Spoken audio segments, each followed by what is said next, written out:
Must be a real bad apple if you're carrying all this stuff. Oh, those are just a few of my accessories. I just made a little mistake in regard to their size.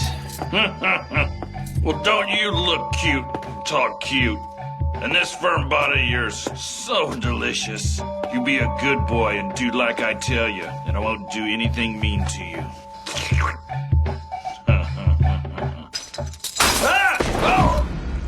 You're the one who looks delicious, you pudgy fuck. Being all marbled with fat and all.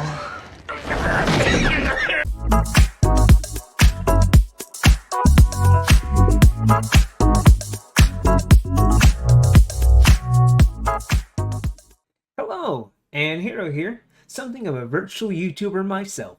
Today I bring you the RX 570, the 4GB version. The Polaris workhorse, as I'd like to call it. Cheaper than the RX 580, and some sources say it's about 80% of its performance. Let's go ahead and start with the basics. Launched April 18th, 2017, currently, as of January 2023, it still receives driver updates, and can often find them for around $80 or even less. Much better than the $169 MSRP it launched with. It features 2048 shading units and 128 texture mapping units. AMD has paired 4 gigs of DDR5 memory with the RX 570. The GPU is operating at a frequency of 1168 MHz, which can be boosted up to 1244 MHz, with a memory of 1750 MHz. Usually a dual slot card, I see no reason why it should be any bigger than that. It has a 150 watt TDP and a standard comes with 1x6 pin power connector. This particular model I purchased here is the Power Colors Red Devil RX 570, for which I paid about $70. Not too tall, with a triple fan design and with sharp styling. I would say the overall aesthetics of this card is devilishly handsome. Oh, you stink! Often a card compared to a much newer GTX 1650 usually comes out cheaper with more performance. A lot of people recommend this card for budget builds, and I can still stand behind that. It's still in the prime of its life, but it is still a 6-year-old card, so can't hold up. We'll be testing this card on 2023's budget bench. MSI Mag B550 Gaming Plus motherboard with a Ryzen 5 5600 with 16 gigs of DDR4 at 3200 MHz.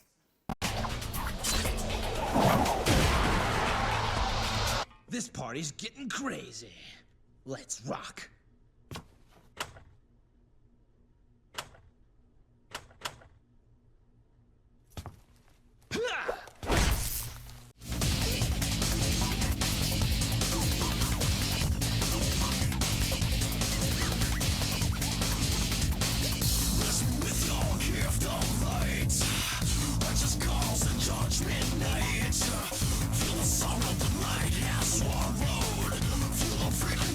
So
Alrighty, let's go ahead and get some notes out.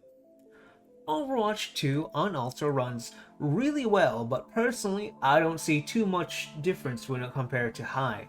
So if you're the type who really needs every bit of performance, you can run this game at high, or even medium, because this game just looks good at any setting.